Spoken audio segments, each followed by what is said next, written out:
Indonesia tegas peringatkan Cina soal krisis Laut Cina Selatan. Menteri Luar Negeri Indonesia Retno Marsudi melontarkan peringatan keras kepada Cina terkait krisis di Laut Cina Selatan.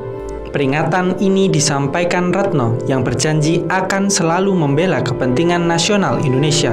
Kami akan terus menegakkan prinsip kami melawan negara Partai Komunis atas klaim militer mereka, katanya merujuk pada Cina yang dipimpin Partai Komunis Cina Kamis 8 Oktober 2020. Indonesia tidak terlibat sengketa maritim di Laut Cina Selatan dengan Cina.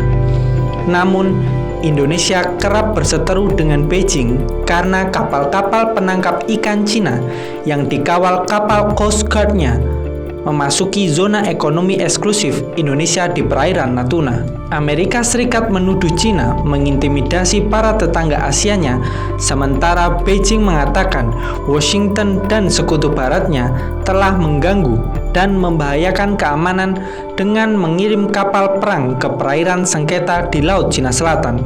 Menlu Retno dalam wawancara dengan Channel News Asia menekankan, meski Cina sedang bekerja sama dengan Indonesia dalam pembangunan, itu tidak akan mengubah sikap Indonesia atas kedaulatannya di perairan Natuna, Laut Cina Selatan.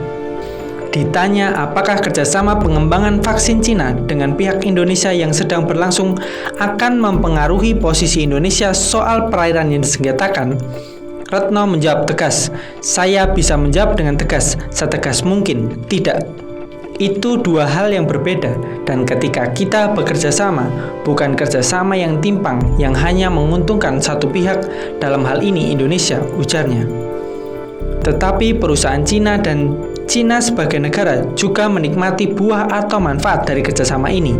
Ini adalah keuntungan dua arah, lanjut Menteri Luar Negeri perempuan pertama Indonesia ini. Retno merujuk pada insiden di mana kapal Coast Guard Cina terlihat di dalam wilayah perairan Natuna yang menimbulkan kecurigaan tentang niatnya.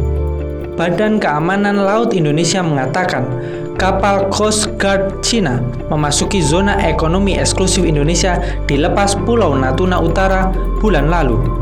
Jika tujuannya adalah untuk menjalankan klaimnya dengan dasar 9-dash line, tentu saja itu tidak dapat dibenarkan, tegas Retno. Tapi setelah kita berkomunikasi lewat jalur diplomatik, kapal itu pindah. Saya yakin ini bukan yang terakhir kali terjadi, mungkin akan terulang lagi. Dan kami akan terus berkomunikasi, kami akan terus memegang teguh prinsip-prinsip kami seperti yang kami katakan sebelumnya, ujarnya. Retno mengatakan Indonesia bebas menjalin kerjasama dengan negara manapun, termasuk dengan Cina. Kami berusaha bekerja sama dengan semua negara karena selain banyak sumber, ada banyak kebutuhan, katanya. Dan dalam politik Indonesia, jelas kami bebas aktif dan tidak akan memihak satu blok ke blok lainnya.